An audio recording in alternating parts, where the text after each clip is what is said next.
The billionaire hid a camera before her trip, and what she saw left her speechless. The Monroe residence stood like a monument to success. Marble floors that never bore a single footprint out of place, golden fixtures that shimmered under designer lighting, and walls that echoed nothing but silence. Elizabeth Monroe moved through those halls with the grace of someone accustomed to admiration. At 43, she was the embodiment of elegance, tailored dresses, immaculately styled hair, and a reputation that preceded her in every room she entered. She was the kind of woman who left a faint trail of expensive perfume and impressed glances in her wake. Yet within this polished universe, tucked away behind the grandness and the glitter, there lived a 6-year-old girl with eyes full of quiet questions. Chloe Monroe, Elizabeth's daughter, had the kind of presence that did not demand attention, but yearned for it in the smallest of gestures. She would sit cross-legged in the corner of the living room, her ballet shoes tapping softly against the hardwood, waiting for someone to notice the new routine she had practiced alone. Her voice rarely echoed beyond the walls of her room. In the company of adults, she was polite and composed, traits praised by nannies and teachers, but never loud enough to disrupt. Elizabeth noticed the distance, noticed, but rarely acted. Her days were a carousel of obligations: board meetings, charity galas, product launches, private luncheons with other women of her social circle who, like her, knew how to speak with poise about everything, except what truly mattered. It was during one of those mornings, as she sipped her coffee from a bone china cup, that Elizabeth glanced across the living room and paused. Chloe was laughing, genuinely, freely, her small body curled against someone else's on the plush carpet. The person beside her was Maria, the housekeeper, a quiet woman in her early 40s with gentle eyes and hands that always seemed to know what needed to be done before anyone asked. Maria wasn't just cleaning anymore. She was becoming something else, something Elizabeth hadn't named, something that unsettled her. She watched the two of them from the kitchen. Chloe was showing Maria a drawing, her tiny fingers pointing at the colorful shapes, while her voice rose with uncharacteristic excitement. Maria listened intently, nodding, reacting, sometimes laughing with her hand to her chest. It was a type of connection Elizabeth hadn't seen in her own daughter in months, perhaps years. That night, Elizabeth couldn't sleep. The image of her child laughing in someone else's arms kept playing in her mind like a loop. It wasn't jealousy, not in the way she understood the word. It was something rawer, closer to fear. Guilt had a flavor, she discovered, and it lingered long after midnight. She stood in her walk-in closet, barefoot on the cold marble, the silence louder than any sound she had known. Her hand hovered over a hidden drawer, the one where she kept things she didn't want anyone else to see. From it, she retrieved a small black device, a hidden camera. She had once used it to monitor the new driver, suspecting he was using her car for personal errands. That had proven unnecessary, but this time was different. It wasn't about suspicion, it was about control, or the loss of it. The decision came in a wave of impulse, a quiet, irreversible act. The next morning, before her scheduled flight to Chicago, Elizabeth walked into the main living room with her heels muted by the thick rug. No one was home except Maria and Chloe, both outside in the garden. She moved quickly, placing the camera discreetly in the upper corner of the bookshelf, angled just right to capture the entire space. It was nearly invisible to the untrained eye. She stood back for a moment, breathing slower, as if she had crossed an invisible line. Then she turned, picked up her suitcase and left the house without saying goodbye. From the back seat of the black sedan that drove her to the airport, Elizabeth stared at the window, but didn't see the city pass by. Her mind was fixed on the image of Chloe, laughing in a way she never did when her mother was around. Something about that laugh haunted her. It was unfiltered, unburdened. By the time the plane took off, Elizabeth had already connected her phone to the camera feed. The screen was blank for now, an empty room with morning light pouring in. But soon it would fill with movement, with sounds she wasn't meant to hear. And maybe, just maybe, it would offer her some kind of answer. That night, inside her hotel suite on the 40th floor, surrounded by glass and city lights, Elizabeth sat alone with the screen propped against a silver tray. She wasn't sure what she expected to see. A mistake? A betrayal? A validation of the unease tightening her chest? But what she found was neither scandal nor neglect. What she found was something far more difficult to face. And it began with a little girl in a pale pink leotard sitting on the floor, speaking softly to someone who wasn't her mother. "I wish Mommy would come watch me dance." Elizabeth's hand froze above the screen. The words weren't dramatic. They weren't accusatory. They were gentle, true, unbearably honest. And for the first time in years, Elizabeth felt something crack within her. Something that sounded very much like the beginning of regret. The night air in Chicago was crisp and clean, brushing gently against the towering windows of Elizabeth's penthouse suite. Far below, the city pulsed with late-night movement, honking horns, flickering lights, hurried lives. But within the walls of her luxury hotel room, there was only stillness. A calculated stillness, like that of a woman holding her breath for something she could not yet name. Elizabeth sat on the edge of an armchair upholstered in ivory leather, a cashmere robe wrapped around her shoulders. On the low table before her, the screen of her tablet flickered softly. The camera feed was quiet, but her thumb hovered over the playback button of a recorded clip marked Wednesday, 4 o'clock in the afternoon. She hesitated.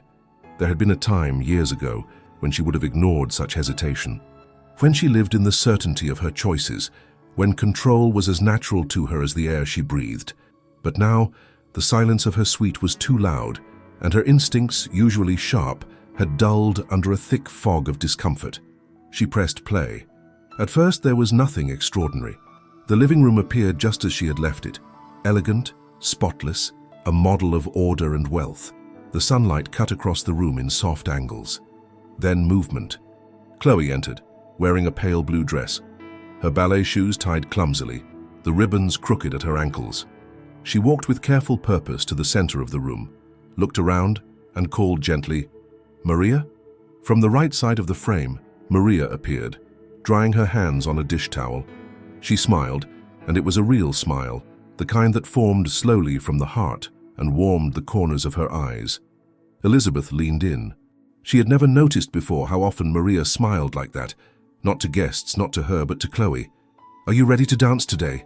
Maria asked, crouching to meet the child's eyes. Chloe nodded, her voice soft but clear. "I made up a new part. I want to show you." Elizabeth's throat tightened. Maria settled onto the floor, crossed her legs, and clapped once, gently. "Show me, my darling." And then Chloe began to dance. It was not polished, not perfect, but it was tender. Each movement filled with effort and hope, arms stretching like a bird learning to fly. Elizabeth didn't notice her own breathing had slowed. The dance ended with Chloe spinning clumsily, losing her balance and falling onto a cushion, laughing. Maria clapped, the sound light and proud. "Bravo, you're better every time." Chloe's laugh softened. She picked up a small plastic tiara from the side table and placed it on her own head, then looked down, her expression shifting. She sat quietly for a moment, fidgeting with the edge of her skirt. "Maria," she began, "do you think Mommy knows I dance?" The question hit Elizabeth like ice water. Maria paused, her smile fading just slightly. "She loves you, my darling. She's just busy." "I know," Chloe whispered, eyes on the floor. "But she's never watched, not even one time." Elizabeth paused the video. Her finger hovered over the screen, motionless. The silence in the room now felt unbearable. Her heart pounded, sharp, hollow beats that echoed through her chest. She had come to this footage hoping, absurdly, to justify her own discomfort. Perhaps to catch Maria in some betrayal of trust, to confirm that her own growing jealousy had reason. But instead, what she saw was so much harder to face. Not a betrayal, not an error. Just the plain, painful truth. Her daughter was growing up without her. The next few hours blurred. She watched more recordings, unable to stop. It was like peeling back the layers of a life she hadn't realized had drifted so far from her. Chloe telling Maria about her drawings, Chloe showing Maria a loose tooth, Chloe whispering stories about her imaginary friends, naming them, giving them roles. Each moment was small, but together they formed a mural of a life lived beside her, not with her. Elizabeth had not been cruel. She had not been absent in the way that people abandon others. She provided. She protected. But love, especially in the early years, needs more than shelter. It needs presence, eye contact, listening, sitting on the floor, being chosen as the audience to a dance. At one point in the video, Chloe held up a crayon drawing to Maria. "This is our family," she said proudly, "but I drew it how it feels, not how it looks." Elizabeth pressed her hand to her mouth. In the drawing, 3 figures stood. Chloe in the middle, a tall woman and a tall man beside her, but both of them were facing away. Instead, a 4th figure, smaller, hair tied back in a bun, held Chloe's hand. Maria. That image stayed with Elizabeth long after the screen dimmed. She rose from the chair and walked slowly to the window, staring out over the glittering expanse of the city. Her own reflection stared back. The silk robe, the perfect posture, the necklace resting at her collarbone. She looked flawless. But inside, something fragile had cracked, and there was no mistaking the sound of it. For the first time in years, Elizabeth Monroe felt deeply, painfully unsure of herself. And beneath that uncertainty, an old, long-buried emotion stirred. Guilt. Not the performative kind, the kind she had dismissed in therapy sessions or buried beneath philanthropy and routine. This guilt was personal. It bore the shape of a 6-year-old girl's longing. It echoed in phrases like, "She's just busy and she's never watched." It painted itself in crayon drawings where a mother turned her back. She stayed at the window for a long time. Then, without thinking, she picked up her phone. Her fingers hovered over the contact list. Not Maria, not her husband. She opened the calendar. There, glowing in blue font, was her schedule for the week ahead. Meetings, dinners, a conference she had been invited to speak at. She deleted them, one by one. Her assistant would be stunned. Her colleagues might whisper. But Elizabeth no longer cared. She booked a return flight for the next morning. It was still dark when she lay down, but she did not sleep. Her mind played and replayed Chloe's voice, her small questions, the hope behind them. Elizabeth realized then that she had not merely missed a few milestones, she had missed the very foundation of her daughter's heart forming. And someone else had been there, filling the spaces she had left hollow. And while that truth stung, it was also clear, it was not too late. Not yet. Not if she could find the courage to face what she had avoided. Not if she could step down from the pedestal of her perfection and sit finally on the floor, to look her daughter in the eyes and say, not with words but with presence, "I am here now, and I will stay." The sky above Chicago was still shaded in muted blues and silvers when Elizabeth's flight landed back in her city. It was far too early for her usual routines. No scheduled driver, no assistant waiting with a tablet full of appointments. Just the quiet hum of the airport, the distant rattle of suitcase wheels, and her own pulse thudding with quiet urgency. She hadn't told anyone she was returning. Not the staff, not her husband. She hadn't even sent a message to Maria. The decision had come like a wave, one that pulled her out of her comforts and threw her into the cold water of her own conscience. Inside the car, silence reigned. The city began to unfold beyond the window as morning light filtered through tall buildings. But Elizabeth's mind wasn't in the present. It was still trapped in the small moments she had witnessed over the past few days. Chloe's voice had etched itself into her memory like a lullaby turned lament. "She's never watched, not even one time." Over and over that sentence returned, not as an accusation but as an observation, honest, inevitable. And it was that very honesty that had undone her more than any judgment ever could. The driver turned into the familiar tree-lined street where her house stood like a monument, tall, pristine, untouched. But to Elizabeth, it no longer looked like home. It looked like a stage where a performance had gone on too long, where the props were perfect, but the actors no longer knew their lines. She stepped out of the car with a kind of hesitation she hadn't felt since her early 20s, when she first entered the world of high society, uncertain of which fork to use, of how to smile without showing too much of herself. She unlocked the door slowly, quietly, letting it open with a soft groan. What she saw first was light. The morning sun had bathed the entire living room in warmth, revealing every detail. The sheen of polished wood, the perfectly placed art books, the untouched vase of fresh lilies. But none of it mattered, because in the middle of that room, on the carpet, she had chosen herself from an Italian designer. Chloe sat, and she was not alone. Maria was beside her, just as before, legs folded beneath her, eyes soft, listening intently. Chloe was in mid-sentence, a crayon in one hand and a page in the other. Her voice rose and fell with excitement, as if the world was contained within the curves of her story. Elizabeth did not move. From the doorway, she watched, unseen. Chloe was talking about a dream she had, something about a rainbow tunnel and a cat that could talk. Maria laughed gently, then asked, "And what did the cat say to you?" Chloe giggled. "He said, 'Your shoes are on the wrong feet.' But they weren't." I checked. Elizabeth felt something lodge in her throat. That sound, her daughter's laughter, had once filled her nursery.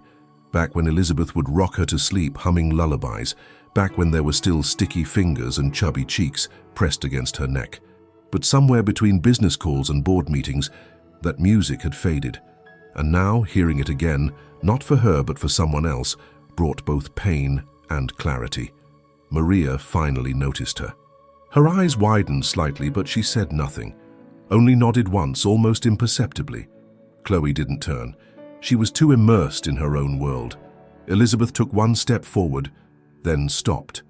Something in her told her not to interrupt. Not yet. She sat down slowly on the staircase, her movements silent, and listened. And as she listened, more truths emerged. Because Chloe, unfiltered open, continued to speak. One story slipped into another. She talked about the time she scraped her knee, and Maria kissed it and said, "Now it will heal twice as fast." She told her about how she had drawn a picture of her family, and Maria had said it looked like a movie poster. She recounted how once she'd hidden in the laundry room because she was sad that her parents weren't at dinner again, and Maria had found her and read her a story until she fell asleep. With each sentence, Elizabeth saw a life she hadn't realized was happening, right under her roof, outside her gaze. The ache that had begun in her chest days ago bloomed fully now. This wasn't just guilt. It was mourning. Mourning the small details she had missed. The scraped knees, the misaligned ballet shoes, the imaginary cats. All of it had happened without her. When Chloe finally noticed her mother sitting on the stairs, she didn't jump or run into her arms. She simply looked, her expression unreadable. A pause filled the space between them. Elizabeth rose slowly. She walked to her daughter, knelt beside her, and placed a hand over her small fingers. "You're telling some beautiful stories," she said, her voice a little more fragile than she intended. Chloe nodded politely, but her eyes didn't light up. Not like they had for Maria. That difference hit Elizabeth like a slow, deliberate storm. "I missed you," she added, this time more quietly. "I missed so much of you." Chloe didn't reply. She looked down at her drawing, picked up a pink crayon and began coloring in silence. Maria gently rose to her feet, murmured something about checking on the laundry, and slipped out of the room. Elizabeth stayed there, kneeling on the floor, the thick rug pressing into her knees, and waited. She didn't fill the silence with empty words. She didn't ask for forgiveness. She didn't try to explain. For once, she simply stayed. After a few minutes, Chloe looked up again, her voice barely above a whisper. "Are you leaving again?" Elizabeth's heart clenched. "No," she said. "Not this time." A beat passed. Chloe pushed the paper toward her. "You can help color if you want." And just like that, a thread of something fragile was sewn between them. Not healed, not whole, but real. Elizabeth picked up a blue crayon, and for the first time in years she colored beside her daughter. Not to pass time, not to fulfill a duty, but to be with her, fully, quietly, entirely. The hours that followed were still, like the hush before a dawn. No declarations were made, no sweeping gestures of affection. But in the stillness, something shifted. Elizabeth began to see her daughter, not as a reflection of her own image or an extension of her legacy, but as a person. A girl with thoughts, with pain, with joy. A girl who had learned to find comfort elsewhere because her mother had once been too far away to offer it. That evening, as Chloe napped on the couch, Elizabeth watched her. The small rise and fall of her chest, the curl of her fingers. And in the hush of that moment, Elizabeth made a decision, not with the grandeur she was used to, but with quiet resolve. She would not go back to the woman she had been, because now she had seen the truth. And once you see, you cannot unsee. You can only begin again. Elizabeth arrived home earlier than anyone expected. The car barely made a sound as it stopped in front of the Grand Monroe estate, but her heart pounded with a quiet urgency she hadn't felt in years. She stepped out, no suitcase, no announcement, just the weight of everything she had witnessed over the last few days. The house looked the same, elegant and composed, but she no longer saw it as a monument to her success. It looked like a shell now, beautiful on the outside, hollow inside. She unlocked the door carefully, half hoping she wouldn't be noticed right away. The scent of lilies lingered in the air, and the soft hum of distant laughter floated from the kitchen. She followed it without a word, her steps light, almost hesitant. There they were, Maria and Chloe, standing by the kitchen island, both covered in flour. Dough was spread out in front of them, their hands moving with a kind of rhythm Elizabeth hadn't seen before. Not in her home, at least. Chloe's face lit up as she kneaded the mixture, her giggles bouncing off the walls. "I want to make some for Mommy," she said suddenly. "Do you think she'd like it?" Maria's smile faltered just slightly. "I think she would love it." Elizabeth's voice broke the moment. "I'm sure she would." Maria looked up first, surprised but composed. Chloe blinked, unsure of what to say. Elizabeth took a step forward. "I came back early." Chloe said nothing. She just stood there, her small hands still buried in dough. Maria offered a respectful nod. "We're making pan casero. Would you like to help?" For a moment, Elizabeth hesitated, but then quietly she rolled up her sleeves. "Yes," she said, "I would." The three of them worked together in near silence. Chloe watched her mother closely, as if waiting to see if she would change her mind and leave again. But Elizabeth stayed. She laughed when the flour puffed into the air, and when Chloe insisted the dough needed more magic, she nodded solemnly and added a sprinkle of sugar.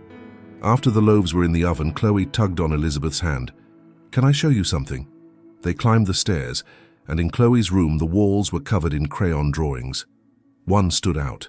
A ballerina on stage, two large figures in the front row sat turned away. Another, smaller one behind them stood clapping, a heart drawn on her shirt. Elizabeth knelt. "This is from your recital?" Chloe nodded. Maria clapped the loudest. "I saw," Elizabeth whispered. "I saw the videos. I heard what you said. I know I wasn't there, but I was watching. And I wish I had come back sooner." Chloe didn't speak. She just handed her mother a crayon and a blank page. "Draw with me?" Elizabeth smiled. "Of course." They colored in silence, side by side on the floor. Downstairs, the scent of freshly baked bread filled the air. When they returned to the kitchen, the table had been set for three. No words were needed. Elizabeth sat next to her daughter, and for the first time in a long while she stayed. The late afternoon sun poured softly through the living room windows, casting long shadows across the polished floors and neatly arranged furniture. For the first time in what felt like years, Elizabeth was not rushing through the space on the way to somewhere else. She walked slowly, almost as if reintroducing herself to the house she had built, but never truly lived in. The sound of Chloe's small footsteps upstairs echoed gently through the silence. Elizabeth had just spent most of the day with her, kneading dough, coloring, watching her nap curled up in the corner of the couch with her thumb in her mouth and a stuffed rabbit under one arm. But something still lingered between them, a distance that no single day could erase. Elizabeth felt it in the way Chloe responded. Never rude, never cold, but cautious. Her answers were short, her smile polite. There was affection, yes, but it was measured, as if her daughter was offering pieces of herself a little at a time, testing to see if her mother would stay long enough to deserve the rest. That evening, Elizabeth stood outside Chloe's room, unsure for a moment whether to knock or simply enter. The door was ajar. She gently pushed it open and found Chloe sitting cross-legged on the rug, arranging a row of animal figurines in careful order. "Can I join you?" Elizabeth asked. Chloe looked up and shrugged. "If you want." Elizabeth sat slowly, not wanting to disturb the imaginary world her daughter had created. "Who's who?" "This one is the teacher," Chloe said, holding up a tall giraffe. "She makes everyone line up and sing." "And the others?" "This one is the sleepy one," Chloe pointed at a small bear. "He always misses the song." Elizabeth smiled. "I think I've missed a few songs too." Chloe glanced at her, unsure if it was a joke.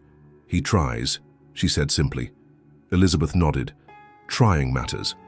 They sat there for a while, moving the animals gently across the rug. Elizabeth asked no more questions. She simply followed Chloe's lead. It was a kind of surrender she was not used to.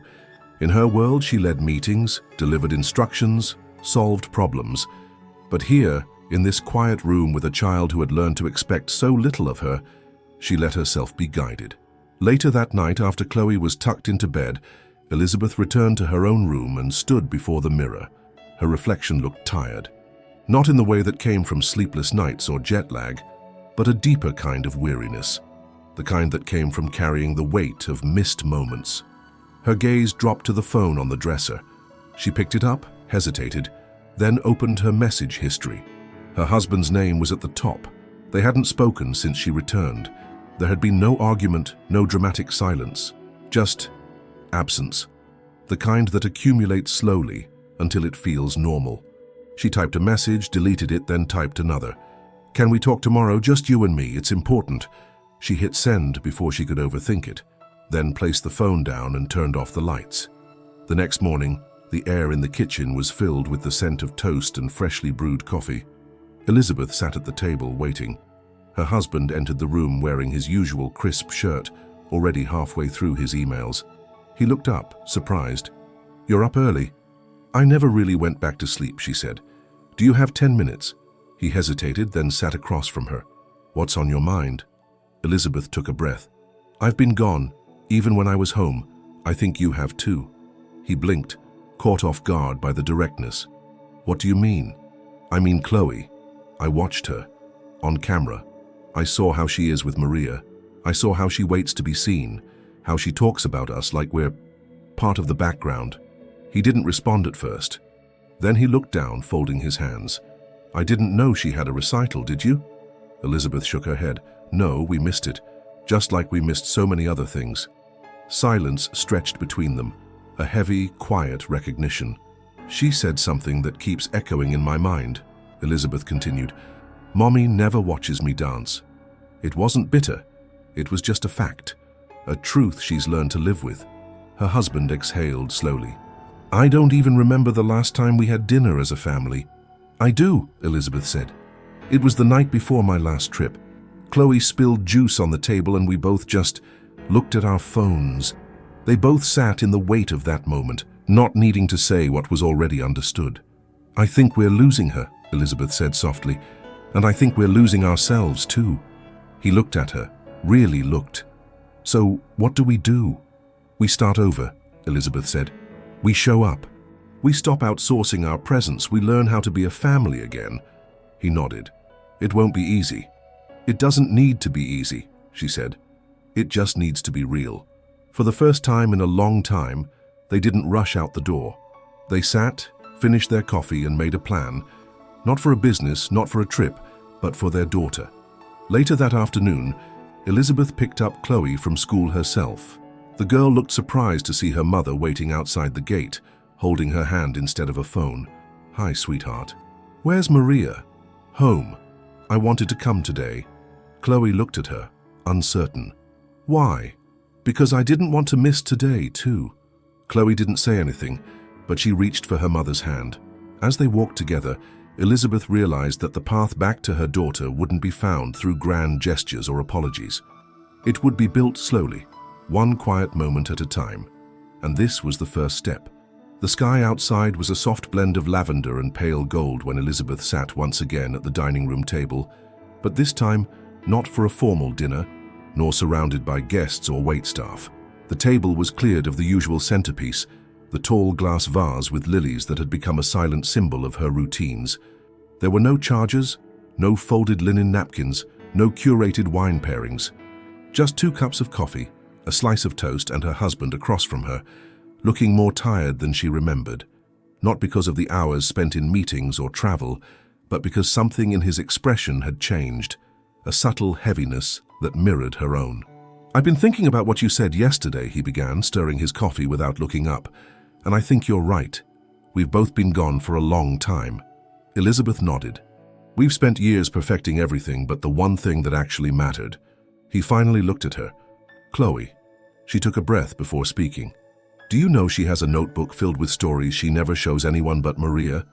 That she's been to ballet practice twice a week for almost 6 months? That there's a school festival next weekend and she wrote a poem for it. His brow furrowed. I didn't even know she could write poems. Elizabeth's voice cracked slightly. Neither did I.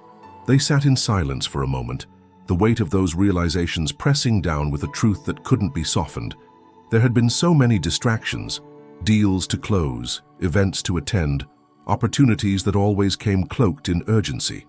They had thought themselves good parents because they provided everything: a beautiful home, a private school, a trust fund, access to whatever she might want or need. But they had missed the one thing no check could buy: time, attention, presence. I watched her talk to Maria like she was the only person in the world who ever listened, Elizabeth said.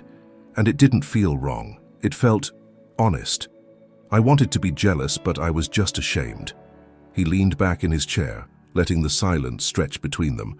I don't even know what her voice sounds like when she's excited. Elizabeth didn't reply. She didn't need to. The truth was enough. Later that afternoon, she walked through Chloe's room slowly, deliberately, as if trying to take in everything for the first time. The drawings taped to the wall had changed. Some were newer, one with a rainbow and 3 stick figures holding hands, another of a house with a sun overhead. None of them were masterpieces, but every line spoke of moments they had missed. One drawing in particular caught her eye. It showed a small table with a teacup and 2 chairs, and under it a heart drawn in red. Chloe had labeled it, "My favorite time, snack with Maria." Elizabeth sat on the edge of the bed, her hand resting gently on the drawing. She didn't cry. Not then. Instead, she felt something deeper, something rooted in the realization that her child had learned to live without her. Not because she didn't love her, but because she had needed to. Because children don't wait for affection. They find it wherever it lives. That evening, Elizabeth invited Maria to sit with her in the garden. It wasn't something she had ever done before. Usually their conversations were brief and formal, focused on logistics, schedules, lists. But now, she needed something different. She needed truth. "Maria," she began, "I want to thank you." Maria looked at her, confused. "For what, Senora?" "For everything you've done for Chloe. For being there. For listening. For seeing her." Maria lowered her gaze. "She's a good girl, very sweet." Elizabeth hesitated. "She loves you." Maria looked up slowly. "I love her too. I never meant to replace anything." "I know," Elizabeth said gently. "You didn't replace me. You filled in what I left empty." Maria's eyes welled with tears, but she didn't cry. Instead, she nodded. "I only did what any woman would do for a child who needed to be seen." Elizabeth reached into her pocket and handed her a folded piece of paper. "I increased your salary, permanently. And I'd like you to stay, not just as a housekeeper, as part of this family, if you're willing." Maria didn't speak right away. She unfolded the paper slowly, read it, then looked back at Elizabeth. "That's very generous. You've given us more than we knew to ask for," Elizabeth replied. "This is only a small part of what you deserve." They sat together in silence as the sun dipped behind the trees, casting long golden rays across the garden. The air was filled with the scent of lavender and earth, and somewhere inside Chloe laughed. Not the quiet laugh of politeness, but the open, ringing kind that only comes when a child feels safe. That night, as Elizabeth lay in bed beside her husband, she turned to him and whispered, "We're lucky it's not too late." He nodded. "It won't be if we keep showing up." And they did. The next morning they woke early, not for work, not for emails, but to walk Chloe to school together. She was surprised, unsure of what to say, but she held their hands anyway. And as they strolled down the sidewalk, Elizabeth felt something shift. Not dramatically, not instantly, but truly. Because the truth was simple. The essentials of love are never grand. They're small, consistent, quiet. A glance across the breakfast table, a voice that listens, a pair of shoes tied slowly while the clock ticks too fast. Elizabeth had once thought that being a mother meant creating a world for her child. Now she knew it meant being in it. Every day, with open eyes, full hands, and a heart that never leaves the room. The next Saturday morning began without an alarm. Elizabeth opened her eyes to the quiet presence of a day without commitments. There was no urgency pulling her from the sheets, no calendar notification blinking on her phone. Outside the window, sunlight fell gently on the manicured hedges, casting long shadows that danced with the breeze. But what moved her wasn't the rhythm of the world outside. It was the quiet hum of something beginning to heal inside her own home. She walked downstairs barefoot, her silk robe tied loosely around her waist, the scent of toast wafting through the halls. In the kitchen, Chloe was already seated at the island, her hair still tousled from sleep, swinging her legs as Maria sliced strawberries into a porcelain bowl. The scene stopped Elizabeth in her tracks, not because it was unusual, but because it was real. For once, she wasn't stepping into a moment from the sidelines. She was on time for it, present for it. Chloe noticed her first. "Morning, Mummy." Elizabeth smiled. "Good morning, my love." She walked over, kissed the top of Chloe's head, then turned to Maria. "Can I help?" Maria blinked, surprised but pleased. "Would you like to mix the fruit with the yogurt?" "I would." And so, they made breakfast together. Nothing grand. No omelets plated with sprigs of parsley, no cappuccino in monogrammed china. Just strawberries, bananas and yogurt stirred slowly in a shared bowl, with small hands beside larger ones. Chloe beamed when Elizabeth handed her the spoon to finish mixing. After breakfast, Chloe ran to get ready. She had ballet practice that morning, and for the first time since it began, both of her parents would be there. Elizabeth had cleared her calendar days ago.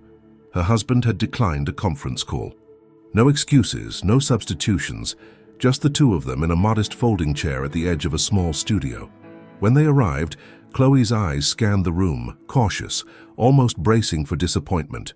But when she saw them, her mother and father sitting side by side in the front row, she stopped in her tracks. Her feet stilled, her face softening, and then, slowly, her lips curved into a smile. Not just any smile, the kind that lives only in children who realize they are being seen. Elizabeth's eyes filled with tears. The class began. Chloe's movements were unsure at first, almost shy, but as she danced, her posture grew taller, her turns more confident. Every time she glanced at the chairs, they were still there, watching, smiling, clapping quietly when she finished a sequence. It was a kind of magic Elizabeth had never understood before, that her mere presence could change everything. That showing up, just showing up, was a gift more valuable than anything she had ever bought. On the way home, Chloe chattered non-stop from the back seat, her voice bubbling with details about her steps, her teacher, the part she wanted in the upcoming recital. Elizabeth listened to every word. Her husband did too, and with every mile something softened between the three of them. That afternoon, they walked together to the park near their house. Elizabeth left her phone on the kitchen counter on purpose. At the park, Chloe ran ahead, her laughter spilling across the grass. Elizabeth and her husband sat on the bench, sharing the kind of quiet that didn't need to be filled. "She's happier," he said. "She's safer," Elizabeth replied, "because she knows we're really here now." They watched as Chloe climbed the jungle gym, made a friend, fell and got up without tears. The kind of resilience that only grows when a child feels deeply loved. Back at home, as twilight settled over the city, Elizabeth found herself lying on the living room rug with Chloe, staring at the ceiling. The chandelier above looked different from this angle, less like a symbol of prestige and more like a decoration in a home that was finally alive. "Mummy," Chloe said.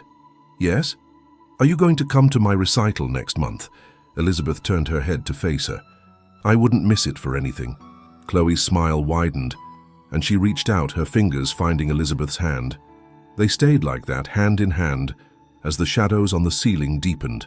In the days that followed, the changes continued. Elizabeth stopped checking her emails during meals. She took calls only after Chloe was asleep. She began reading bedtime stories again, even if it was just one short page before her daughter's eyes closed. They weren't grand shifts, but they were deliberate, and Chloe noticed. One evening, Elizabeth caught her drawing at the kitchen table.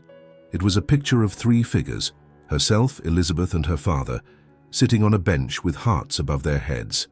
The park was behind them, and in the corner, a small son wearing sunglasses. Elizabeth gently ran her fingers over the paper. "Is this us?" Chloe nodded. "It's from the day at the park. You remembered everything. I don't forget when you're there." Those 6 words carried more weight than anything Elizabeth had heard in years. She leaned down, kissed her daughter's forehead, and whispered, "I won't forget either." Later that night, as she sat with her husband over a cup of tea, she said, "You know, I used to think we had built a perfect life. And now?" he asked. "Now I want an imperfect one," she said. "One where we're here, where Chloe knows what it feels like to be chosen over a meeting, over a phone call, over a flight." He nodded slowly.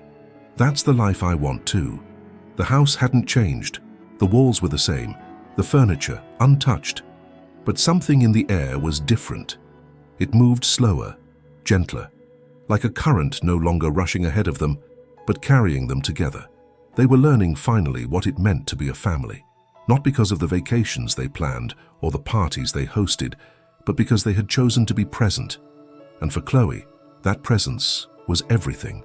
It was a quiet Tuesday morning when Elizabeth found herself standing at the edge of the garden, staring at the small wooden bench where Maria often sat after her chores were done. It was shaded by an old olive tree, its leaves whispering gently in the breeze. Elizabeth stood there for a while, arms crossed over her chest, unsure of how to begin a conversation she should have started long ago. Maria sat on that bench now, a notebook on her lap, her reading glasses resting low on her nose. She looked peaceful, entirely unaware that just inside the house, a woman was gathering the courage to face a truth she had avoided for years. Elizabeth had spoken to crowds of investors. She had negotiated contracts worth millions, but nothing had ever made her palms sweat like the weight of the gratitude she owed to the woman who had quietly stepped in when she herself had stepped away. She took a breath and walked toward her. "May I sit?" she asked. Maria looked up, surprised but not startled. "Of course, Senora." Elizabeth lowered herself onto the bench, her posture hesitant. The silence stretched between them for a few moments, filled with the sounds of rustling leaves and the faint hum of life inside the house. Finally, Elizabeth spoke. "I've watched you with Chloe," she said softly. "I've seen how you hold her hand when she's afraid, how you listen when she's full of stories, how you clap for her when no one else does." Maria said nothing, her eyes kind but cautious. "I used to think that love was something you demonstrated with actions grand enough to be noticed by the world," Elizabeth continued. "Vacations, gifts, opportunities. But Chloe doesn't talk about any of that. She talks about the stories you read, the tea you make her when she's sad, the way you sit on the floor without rushing her." Maria lowered her gaze. "She just needed someone. I didn't mean to—" Elizabeth interrupted gently. "You did what I didn't know how to do. You saw her." Maria's eyes glistened. "She draws you in her pictures," Elizabeth added, "with hearts on your shirt. She calls you her aunt now. Did you know that?" Maria nodded slowly. "She asked if it was okay. I hope you said yes." "I did." Elizabeth turned toward her more fully. "I'm not here to apologize in a way that tries to erase what happened. I can't. But I am here to say thank you. You stepped into her world and made it warmer, safer." "I only treated her the way I would want someone to treat my own daughter," Maria said, her voice barely above a whisper. "You did more than that," Elizabeth replied. "You helped her believe in love again, and truthfully, you reminded me what it looks like." They sat in silence for a while, both of them watching the sun filter through the branches.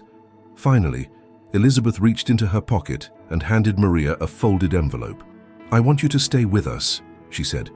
"Not just as an employee, as family." Maria looked down at the envelope but didn't open it. "I don't need more money, Senora." "I know, but I want to give it anyway, and I want to make sure you know you have a place here, not just a job, a place." Maria didn't respond immediately. Then, with a trembling hand, she reached out and took Elizabeth's. "Thank you." Inside the house, Chloe peeked from behind the curtain, watching them.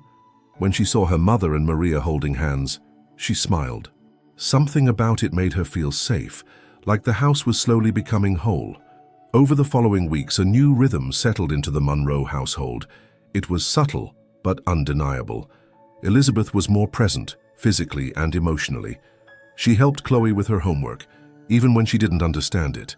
She learned how to braid her daughter's hair, though she often had to redo it 3 times. She asked Maria about her life, not just her tasks, and began to see her not as the help, but as someone who had helped hold her daughter's heart together. Chloe started calling Maria Tia Maria in front of everyone, not just in secret. And Elizabeth didn't flinch. She smiled. It didn't diminish her role as a mother. It simply acknowledged that love had more than one form, and family more than one face. One afternoon, Elizabeth found an old photograph tucked in the back of Chloe's closet. It was from her daughter's 3rd birthday. Balloons filled the background and a table was covered in gifts. Elizabeth and her husband stood behind Chloe, their faces smiling, but distant. Even in the stillness of the photo, the emotional distance was clear. Chloe's expression, though cheerful, lacked the brightness Elizabeth had come to recognize in her now. It was a child performing happiness, not living it. That image stayed with Elizabeth as she walked back downstairs, where laughter now echoed through the halls. Chloe and Maria were playing a board game on the floor, the kind with colorful pieces and silly rules. Elizabeth sat down beside them without hesitation. Chloe handed her a piece and explained the rules with exaggerated seriousness. Maria smiled at the sight of them together, truly together. The moment was ordinary.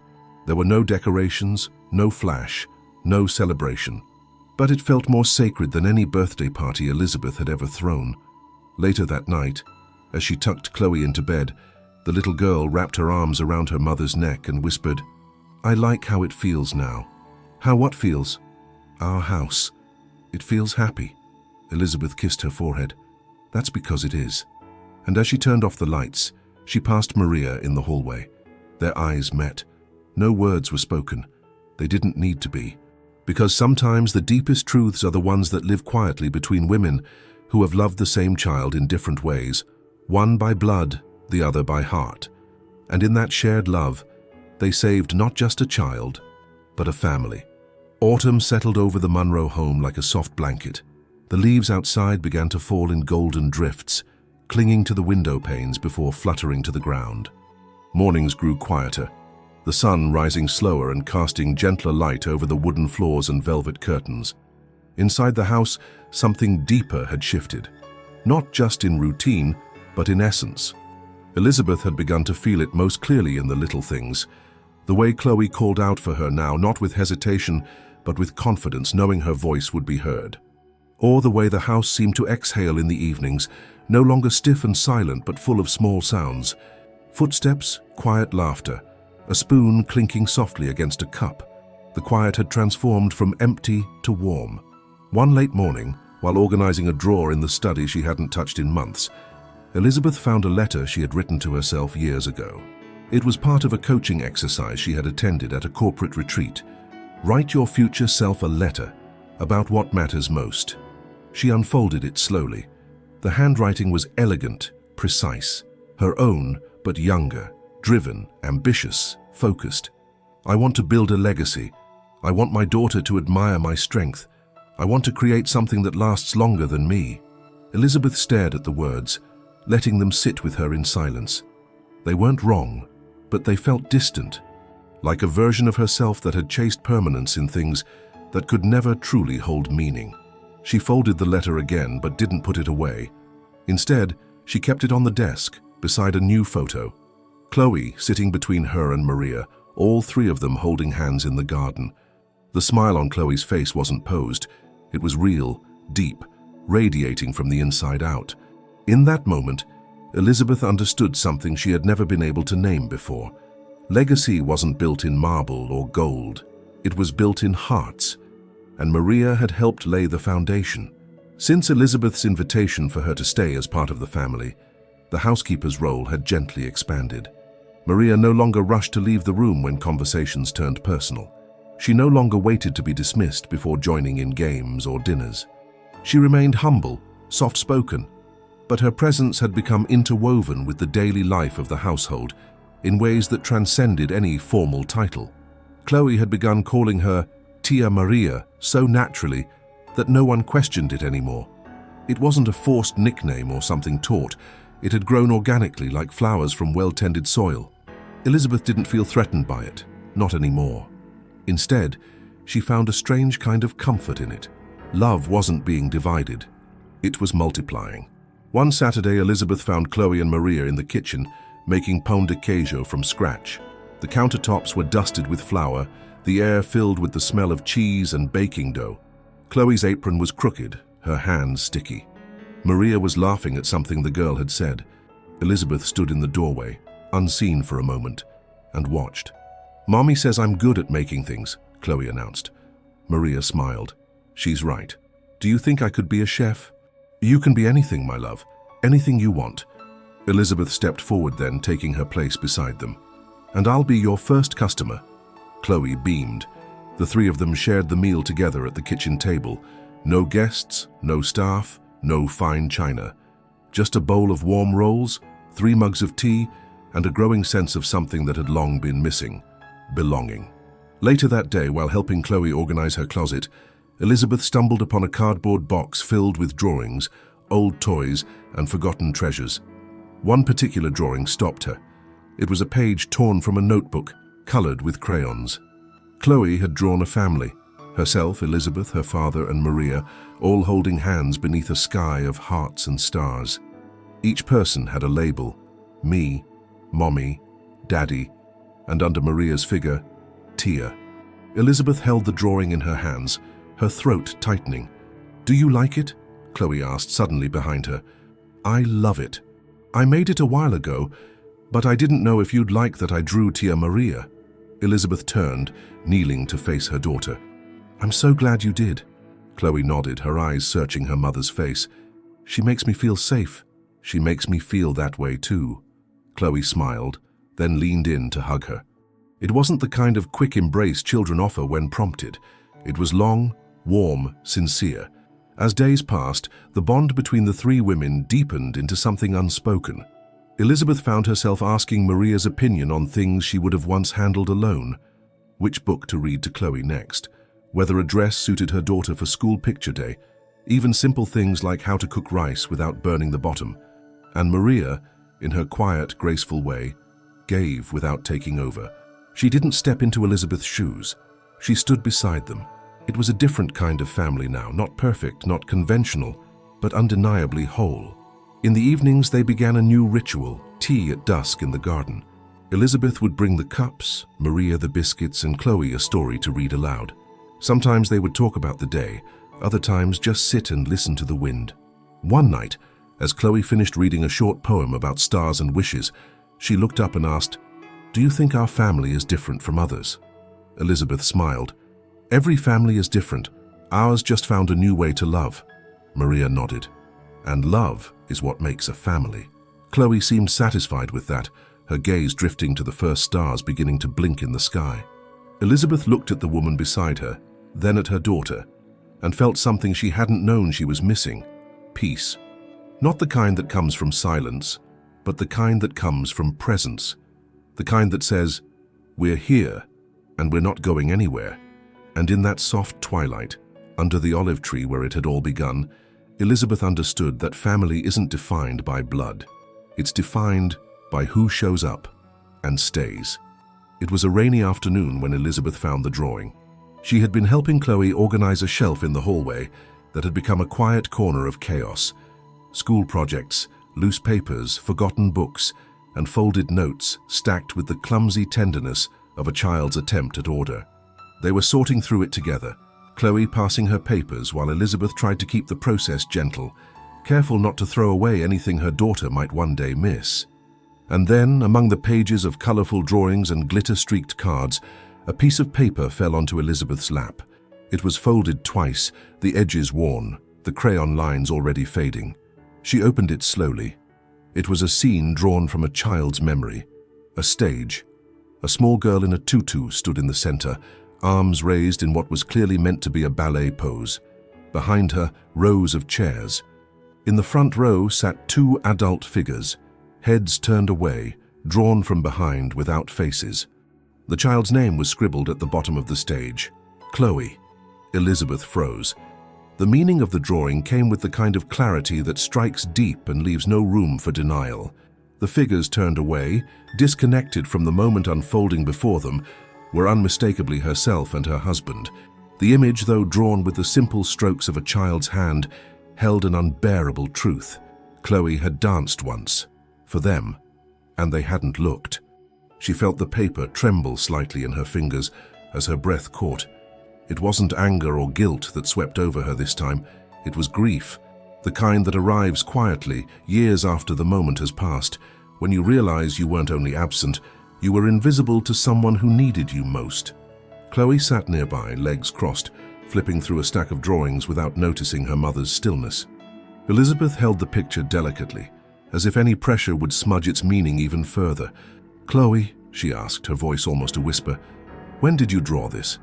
Chloe looked up, her brow lifting slightly. "A long time ago. Why are the people in the front row turned away?" There was a pause. Chloe's eyes moved to the drawing, then back to her mother. She didn't speak for several seconds. "Because you didn't see me that day." Elizabeth felt her throat close. "I didn't know you remembered." "I remember all the times," Chloe said softly, without blame or bitterness, just truth. "But it's okay. You see me now." It was the kind of forgiveness that only children can offer, the kind that doesn't come with conditions or demands. It simply comes when it's needed. Elizabeth reached out and pulled Chloe into her arms. Her daughter didn't resist. She leaned in, her small frame resting against her mother's chest, the drawing still resting in Elizabeth's lap. They stayed like that for a long time, the sound of rain tapping softly against the windows, wrapping them in a quiet that was not empty, but full. Later that evening, Elizabeth walked into her husband's study and handed him the drawing. He unfolded it, his eyes moving slowly across the page. When he looked up, there was no need for explanation. "She forgave us," Elizabeth said. "But I don't think I've forgiven myself." He nodded slowly. "Neither have I." They sat together, the drawing between them. "I want to be there from now on," he said. "Not just in the room, in her world. We both do."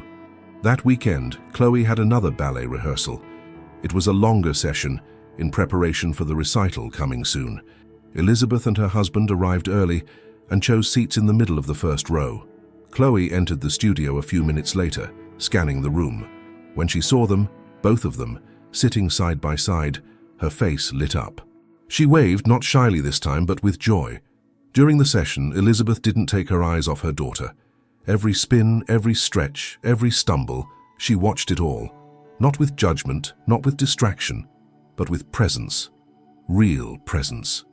Her husband leaned forward, hands clasped, completely focused.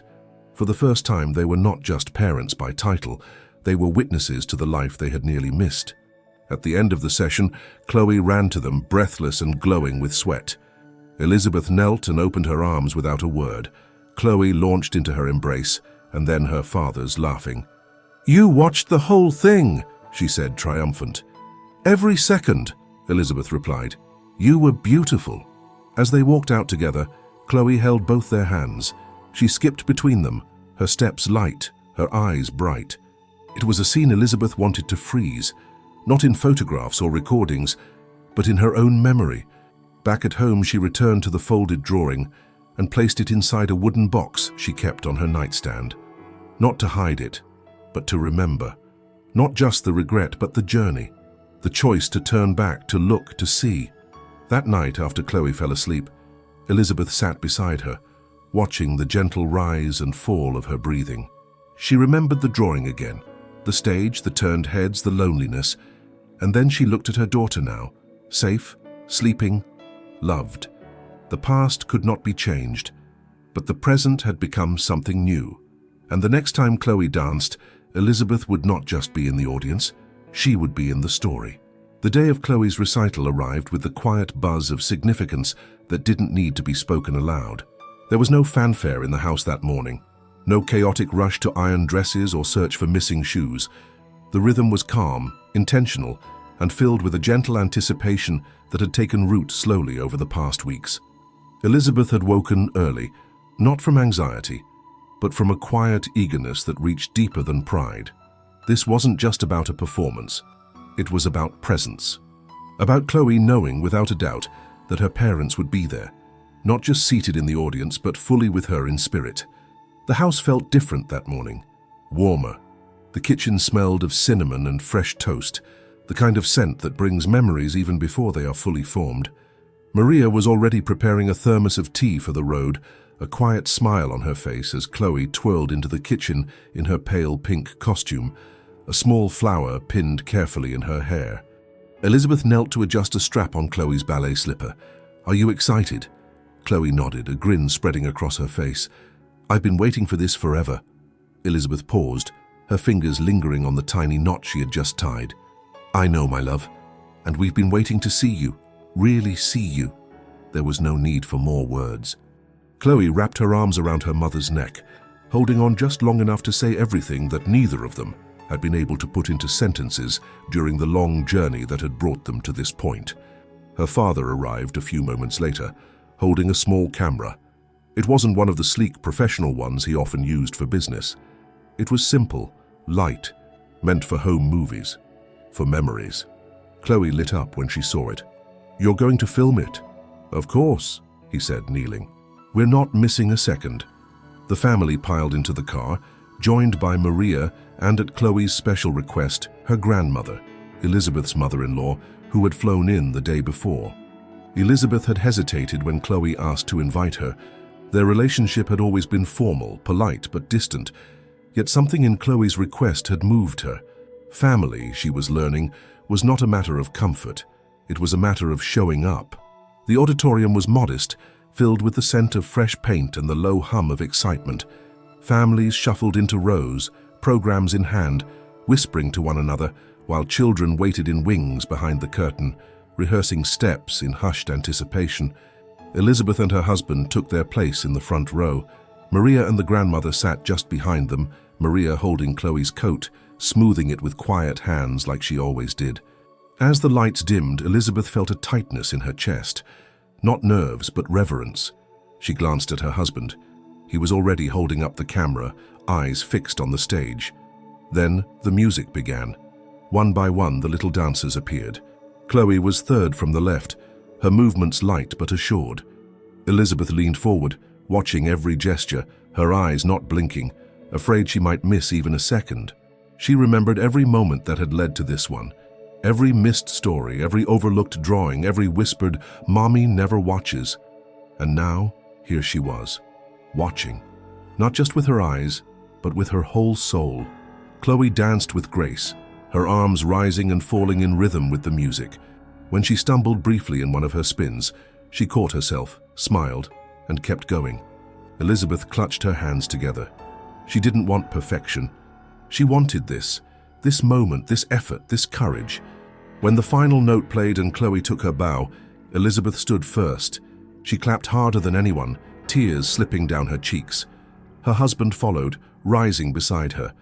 Soon the whole audience was standing, but for Elizabeth there was only Chloe standing under the spotlight, eyes searching the crowd.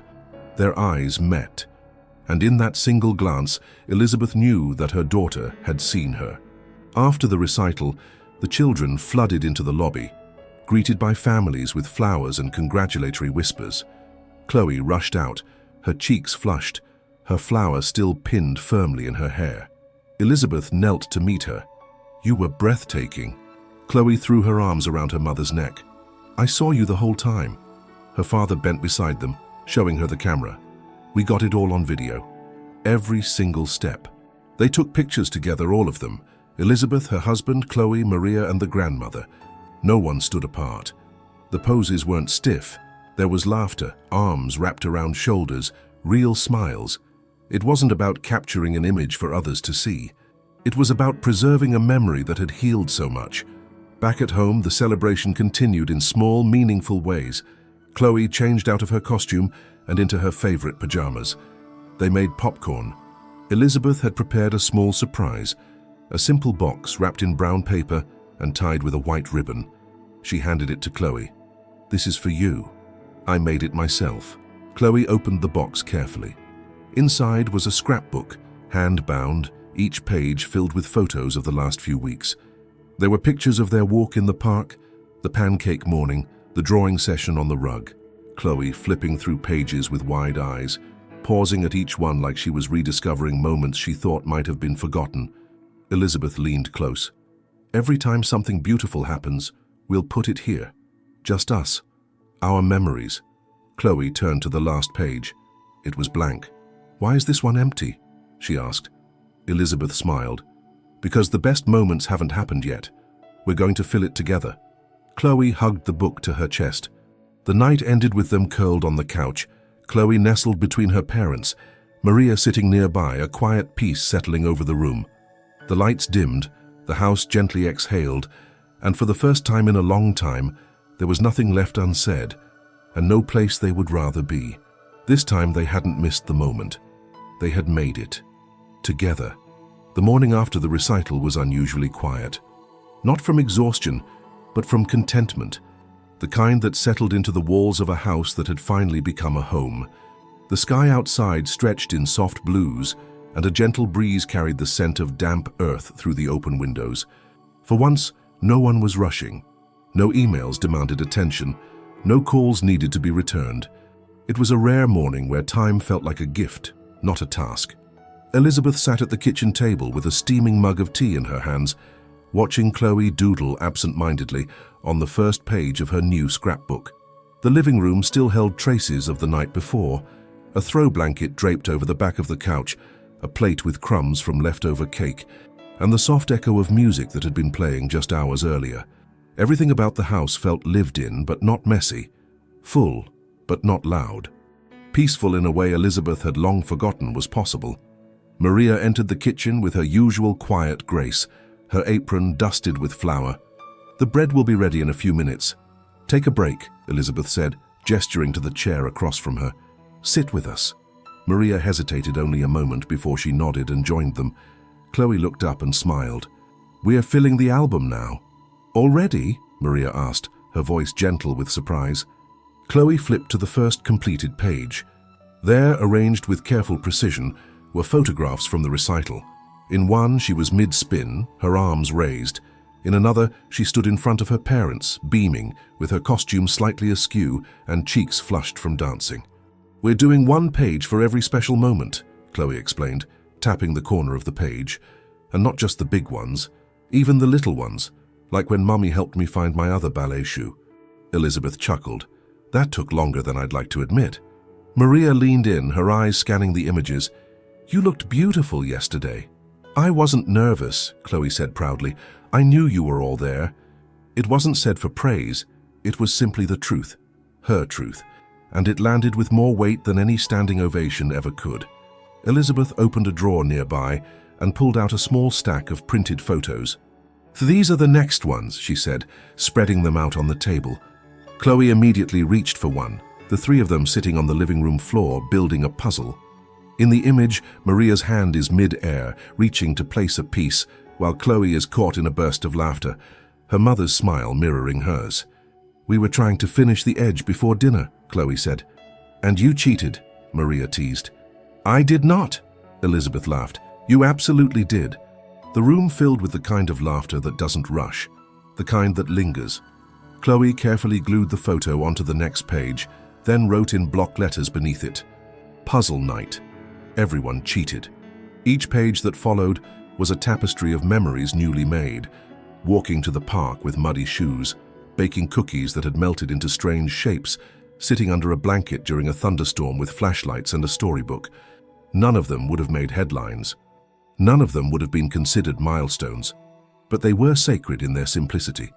Because in every photo, Elizabeth saw something she had never noticed before, herself, not as a background figure, not as a shadow passing through, but present, engaged, alive. And more than that, she saw Maria, sometimes laughing, sometimes quiet in the background, sometimes in the center of it all. Her presence threaded through the album as effortlessly as her presence had threaded through their lives. One image in particular stilled Elizabeth's hand. It was a photo of Chloe asleep on Maria's lap during one of their quiet evenings in the garden. Maria had one hand on the child's back, the other resting on the edge of the bench, her face turned down, eyes closed in peaceful contentment. It wasn't posed. It had been taken without either of them noticing, a moment stolen, preserved by love. Elizabeth looked at it for a long time before gently placing it on the page and writing beneath it, "Love is everywhere when we look for it." Chloe continued working, her small fingers navigating stickers and glue. Elizabeth leaned back slightly, watching her daughter's brow furrow in concentration. For so long she had feared that Chloe would remember her only as the mother who was never quite there. But now she had a different hope, one that lived in these pages, in these new memories being written together. When they reached the final photo for the day, Chloe picked up her pen and wrote a small sentence on the next blank page. Then she turned it toward her mother. It read, "Let's never stop filling this book." Elizabeth's breath caught. She reached across the table, placing her hand over her daughter's. "We won't," she promised. They closed the scrapbook for the day, its spine a little thicker, its pages a little fuller. Maria excused herself to check on the bread, but not before touching Elizabeth's shoulder with a warmth that said more than words could. It was a simple gesture, but Elizabeth felt it like a silent vow that the life they were building now had space for all of them and would continue to grow with the love they chose to show day by day. That evening, they gathered around the table as a family. No screens, no distractions, just food, stories, and laughter. Elizabeth watched her husband tease Chloe about her chef's hat, a kitchen towel tied awkwardly on her head, and she listened as Maria shared a recipe her own grandmother had once taught her. It was all so ordinary, but within that ordinariness was something extraordinary, the kind of magic that sneaks into lives when people start paying attention. When forgiveness is given freely, when love is no longer performed but lived. And as Elizabeth helped clear the dishes later, she paused in the kitchen doorway, watching Chloe sit at the table with the scrapbook open in her lap, flipping through the pages with a smile so soft, so full, that it felt like sunlight breaking through after a long storm. The past was still there. The mistakes, the absences, the missed moments. They would always be part of her story. But now, so was this. The album wasn't just a collection of photos, it was a quiet, steadfast promise, and they were keeping it, one page at a time. Sunday arrived slowly, like a soft whisper. The curtains in the Monroe house billowed gently with the breeze, and the air carried the scent of something baked earlier that morning. The rooms, once echoing with stillness and formality, now felt filled with something far less visible, but far more vital: presence. Not the kind that announces itself, but the quiet kind, the sacred kind, the kind that turns a house into a home without anyone noticing exactly when the change took place. Elizabeth stood by the large window in the living room, her gaze not on the garden, but on the small couch where Chloe lay, curled beneath a woven blanket, her head resting in her mother's lap. The child had fallen asleep mid-sentence, holding her favorite storybook, one she no longer needed read aloud but still requested anyway. Her hair was spread across Elizabeth's legs like fine silk, her breathing steady, cheeks still rosy from the morning's games. It was a quiet scene, nothing dramatic, nothing new, but to Elizabeth it felt like everything. Maria sat a few feet away in the armchair, the television on, volume low. A cooking show played, the host cheerfully mixing ingredients, her voice serving more as background comfort than actual instruction. Maria wasn't watching closely. Her knitting needles moved slowly in her hands, the beginnings of a soft scarf forming between them. Every now and then she would glance at Chloe and smile to herself. Elizabeth, running her fingers gently through her daughter's hair, glanced at Maria. Their eyes met, and a silent acknowledgement passed between them.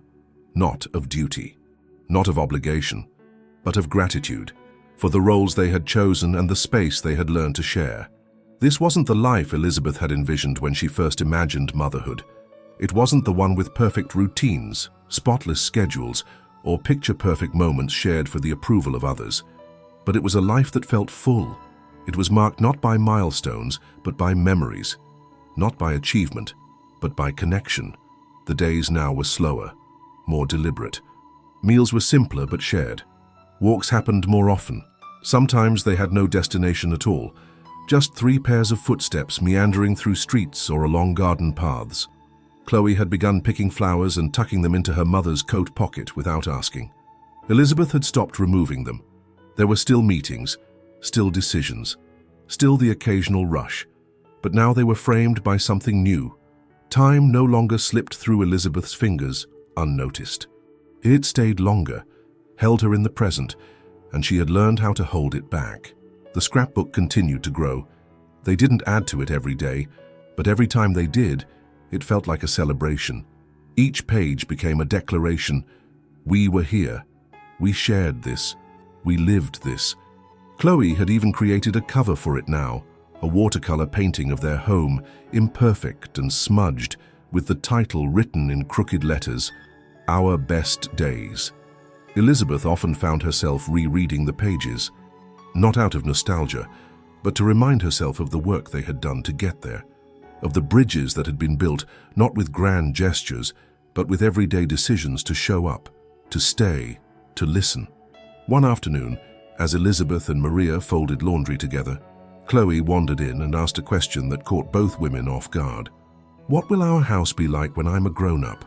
Elizabeth looked at Maria first, then back at her daughter. "What do you think it will be like?" Chloe shrugged. "I want it to still smell like cookies. And I want Tia Maria to still be here, and you too, Mommy, and Daddy, and maybe a dog." Maria smiled gently. "That sounds like a very happy home." "It already is," Chloe said, "but I want to keep it that way forever." Elizabeth walked over and knelt before her, cupping her daughter's face. "You are the reason it became this way. You helped us find what we didn't know we had lost."